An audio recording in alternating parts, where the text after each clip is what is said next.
Good day, Valenzuela grade 11 learners. Welcome to another exciting discussion in personal development.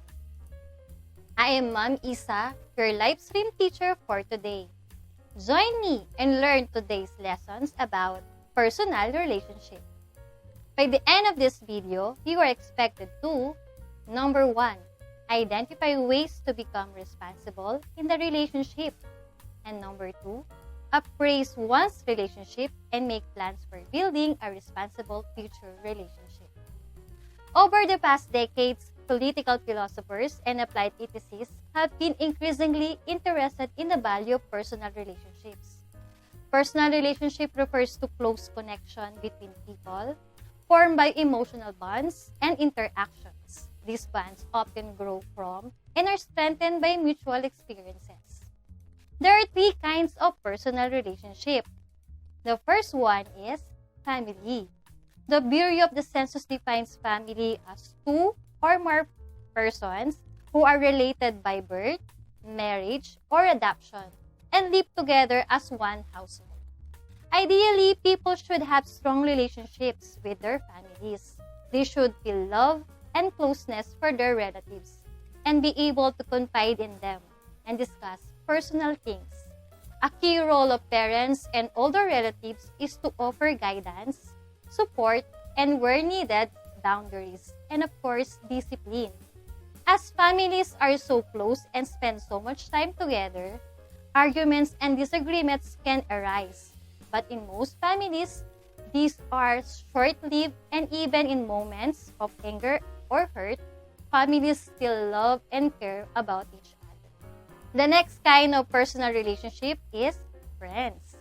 A friendship can be thought as of a close tie between 2 people that is often built upon mutual experiences, shared interests, proximity, and emotional bonding.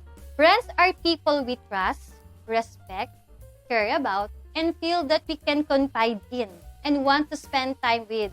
A good friendship should be built on honesty, support, and loyalty. A friendship is a reciprocal relationship. For it exists, both people must see each other as a friend. There are varying degrees of friendship. You may find that you feel closer to some friends than others. This is perfectly normal.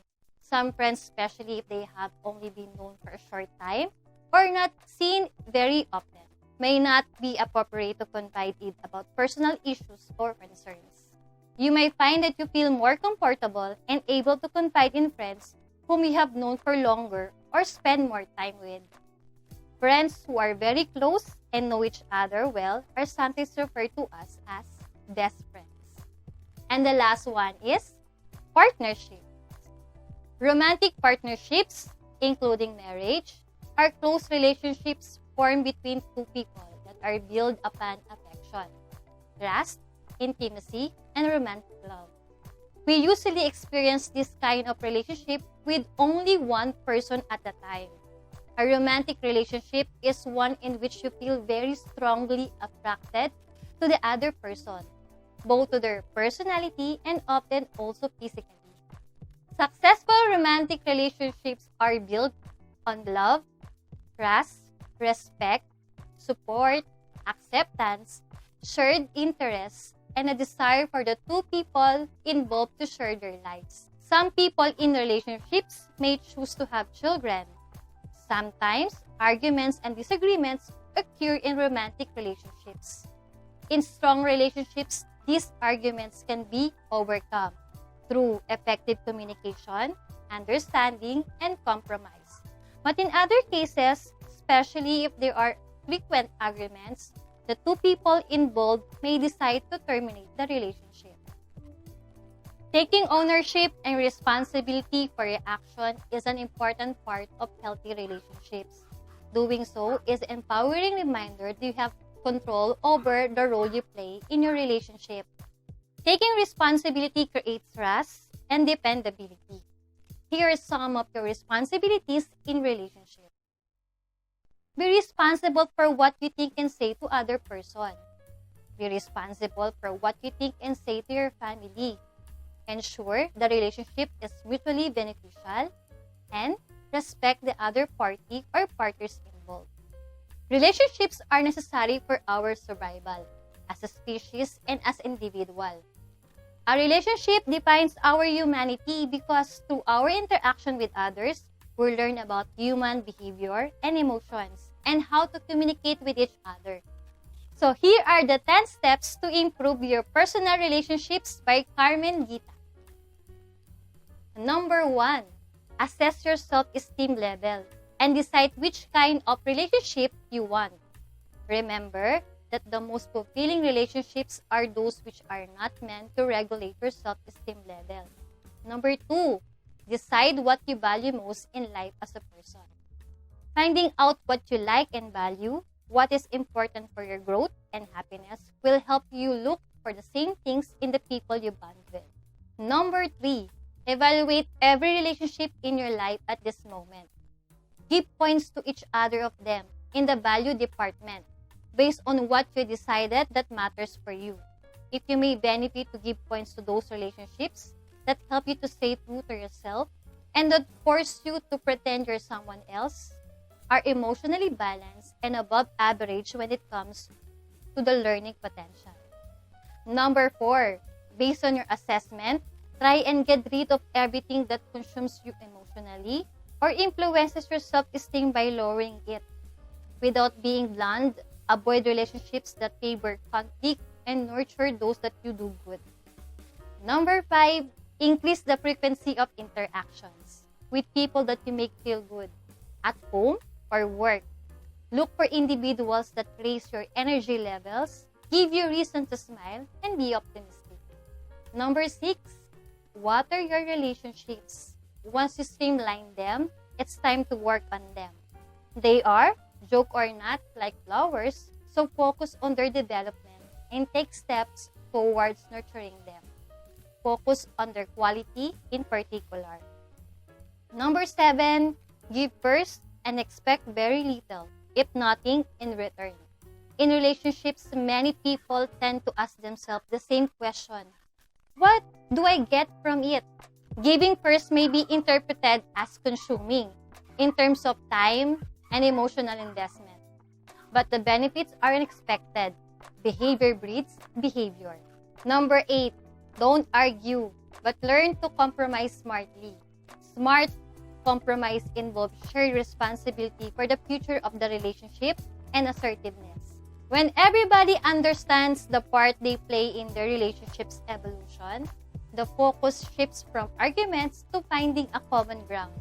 Number 9, share your best knowledge, experience, emotions, be it books, music, places you went or things you did that other might find interesting. Many relationships are based on shared experiences rather than anything else. And last, number 10, keep an open mind and embrace the good and difference you see in others. Chance is the others see the same in you. These 10 steps are just a hint of what you can do towards improving your relationships. Follow them or not, but try to find out what suits you in particular. Remember that human interactions are, in a way, like wine. They get better in time. However, it only happens if you work on them. It's Q&A time. I'll be waiting for your questions.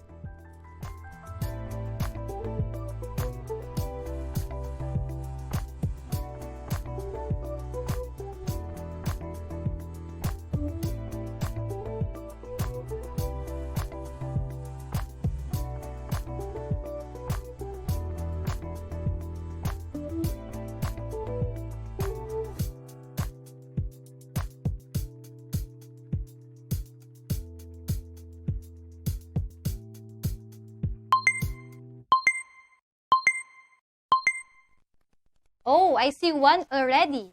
It's from Lenly. Her question is, I am in a relationship for 1 year.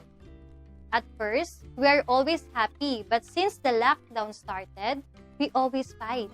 He always thinks that I chat with other boys. We always argue to the point that we said hurtful words to each other, and it affects my studies. What should I do? Hi, Lenly. Always remember that one of the most important ingredients for a successful relationship is trust. It seems that you and your boyfriend doesn't have a strong foundation of it. Communication is used to settle things right and to solve problems. But it turns out in your case, you use it to hurt each other. Staying in a toxic relationship is not safe for everyone.